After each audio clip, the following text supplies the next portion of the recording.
Today is August 10th, and I thought maybe it was time for a little update on this trek that I'm going to be taking. I've decided to call it, now please forgive me, I know I'm probably not going to say this correctly, but I will eventually get it right. Vivian will call me enough and she will make sure I say it correctly. It's going to be called Gibus Trek. Gosh, I hope I said that right. And Gibus, you're watching this, I apologize for not saying it correctly. I think I've said a little bit on the blog who Gibus is. He's a gentleman who lives in France, and right now he's fighting cancer.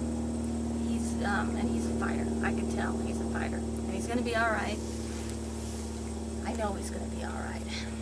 But I know a couple days ago he had to go in and get some treatment. I don't know if he had to go in for radiation exactly or what. And I know he's going to be living for like a week or so. I don't know exactly how long in a bubble. And the one thing he does have is his computer. So I just thought it was fitting that I named this trek after this guy. It just makes me grateful that I'm healthy right now and that I can go do something like this, even though I'm scared to death. Matter of fact, yesterday I almost gave up on it.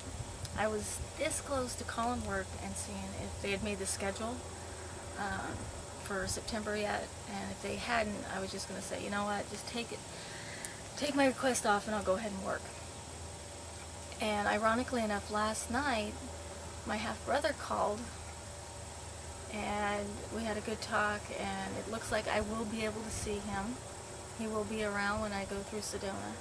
So I don't know, that just kind of, I don't believe in coincidences, and I think everything happens for a reason. And for some reason, I think I'm supposed to make this trek, as silly and goofy as that might sound. And right now I'm sitting in this beautiful park. For the last 4 years, I've walked these trails numerous times, going through custody battle, divorce. I have walked these trails, I've cried, I've screamed at God, I've whatever, stomp my feet, throw a fit. And what's very cool about this place is every time I left, I've always felt a lot better. There's just a little bit more peace in my soul when I leave, and I know that everything is going to be okay. This tree that's right behind me, this beautiful old tree, and the limbs have I don't know, they've fallen down on the ground. They're almost like arms. I think of them as arms.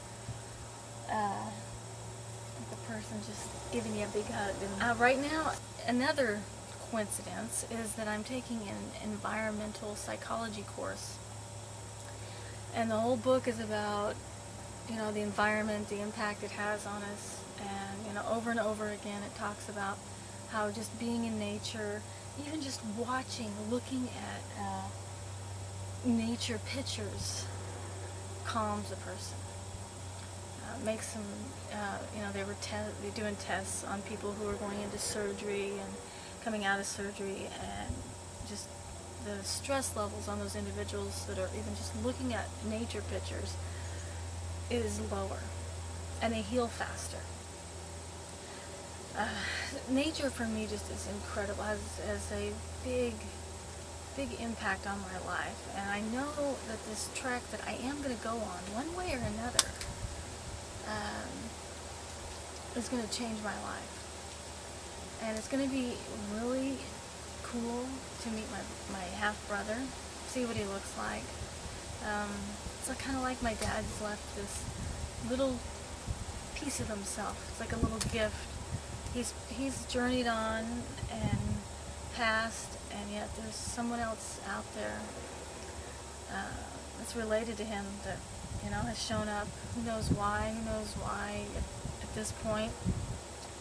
but he has, and so I'm really excited about it. So I'm gonna keep planning this trip. As scary as it is, I'm gonna keep planning it, and I'll keep you updated. All right, ciao.